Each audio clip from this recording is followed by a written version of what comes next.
Good evening, everyone. Peace and blessings to you. My name is Reverend Leah Alvarado, and I'm with New Thought Northern Colorado Center for Spiritual Living. Welcome to the season for nonviolence. Each day we come together for a total of 64 days to practice a different principle of peace and nonviolence based on the legacy of Mahatma Gandhi and Martin Luther King. So glad that you're with me tonight. Today is day 56, and our topic is perfect freedom. Before I read our beginning quote, I want to provide a little bit of background about what's called the non-cooperation movement that was led by Gandhi. The non-cooperation movement led by Gandhi was aimed to resist British rule in India through nonviolent means. The non-cooperation movement arose from the widespread outcry in India over the massacre on April 1919, when British-led troops killed several hundred Indians. That anger was later compounded by indignation at the government's alleged failure to take adequate action against those responsible. Gandhi said, "Non-cooperation will not succeed unless we create an atmosphere of perfect freedom, unless we prize our opponent's liberty as much as our own. The liberty of faith, conscience, thought, and action, which we claim for ourselves, must be conceded equally to others." The closer we come to change, the more violent becomes the struggle. Whether we are talking about a war between nations or the kind of verbal warfare we see in the political arena, this fact stands out. In the US today, political parties have become nearly irrelevant. The emotional and verbal violence between people has become so extreme that no intelligent or reasonable discourse is possible.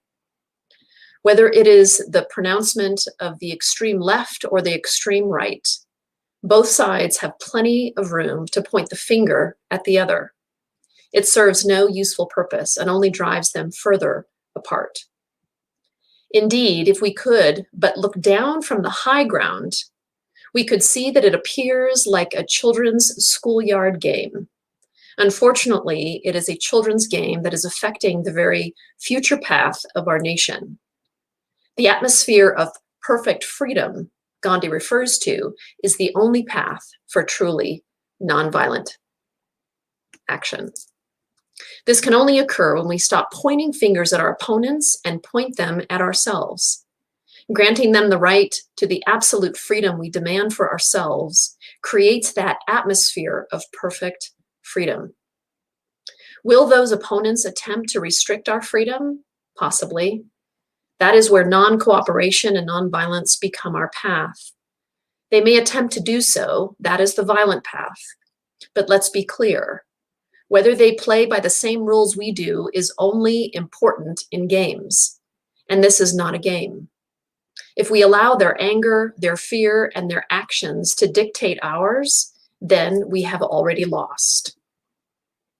They are always free to make their own choices, but we're allowing them to control ours. If instead we step off the playing field and embrace non-cooperation with their violent game, we will ultimately win. Quickly or slowly is not the issue. The issue is non-cooperation and nonviolence. Only through them can true freedom be established as the law of life. So our first question today is this: how do you witness the anger, the fear, and the actions of others and remain nonviolent? All of us have witnessed some horrific things in the last couple of weeks.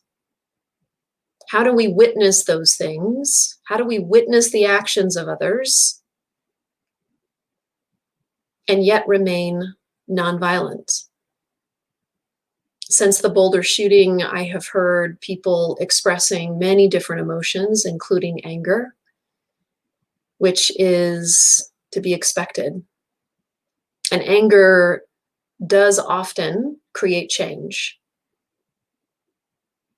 But there are other ways as well. When we witness, and I'm not necessarily saying the anger that we witness in people in response to what happened,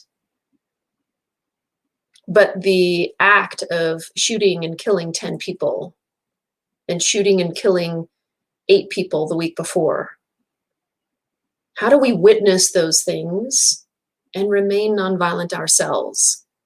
The anger comes up in us, our own reactions come up, and we want to fight back. We want to take some action that's going to create change. How do we do that in a nonviolent way? If you have thoughts or ideas about this, I'd love to see that in the chat. This is a big topic, particularly right now. Yeah, so this is something that's good for all of us to reflect on. If we truly want to create a society, a culture of peace and nonviolence, how do we do this? How do we do this in a nonviolent way? How do we take action when horrific things happen, like what happened this week in Boulder? How do we remain nonviolent? I don't have all the answers. The emotions that arise in us from events like this are painful and heartbreaking. And we may say we're committed to creating a world of peace and nonviolence. And then when things like this happen, we may have other thoughts. We may have other actions that we take that are perhaps in opposition to that.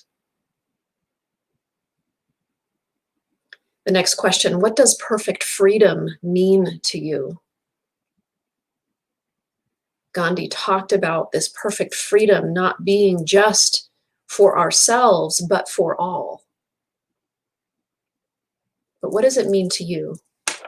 What does it mean to you? Hi, Annette and Dennis. So Annette says, remember the oneness of all and celebrate our diversity. Yeah, because ultimately we are connected. We're connected by that divine spark that is within each of us, no matter who we are, no matter what behaviors we are exhibiting, that divine spark has never gone away. Understanding and compassion. Yes, Dennis.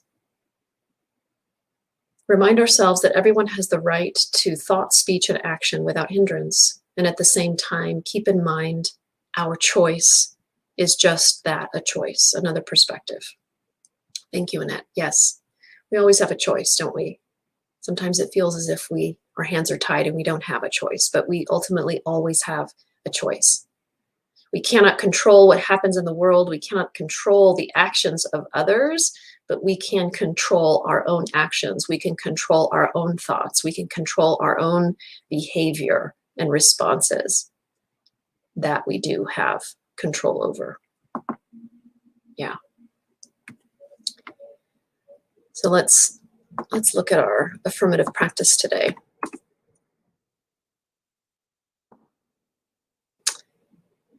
I will meditate on what freedom means to me. Today, in all my thoughts and actions, I will remember that even my most ardent opponents are entitled to all the freedom I demand for myself. This is the path of nonviolence. And so let's just take a moment, going within, taking a deep breath.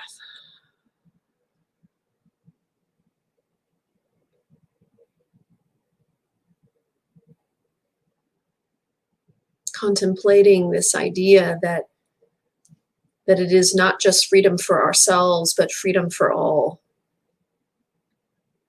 Are we willing to grant freedom to all beings, even when they are deliberately causing harm in the world? If we're willing to do that for ourselves, are we also willing to do that for all?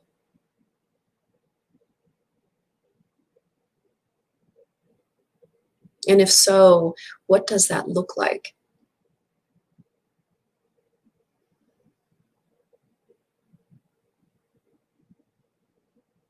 What actions are we willing to take in order to create that?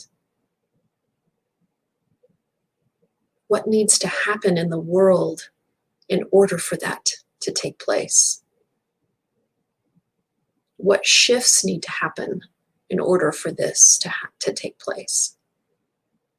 Within ourselves and within all.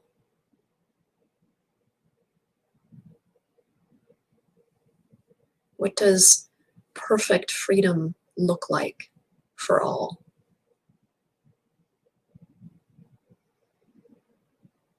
So let's just take a few moments of silence as we contemplate this.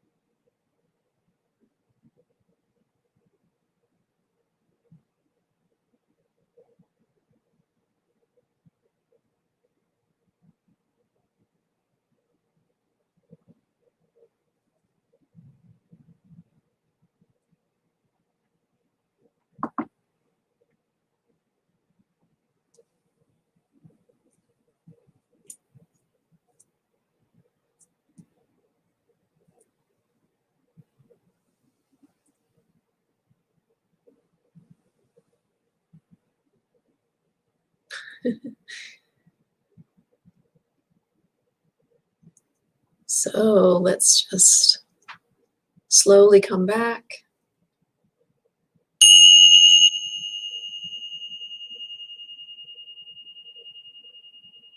Taking a deep breath.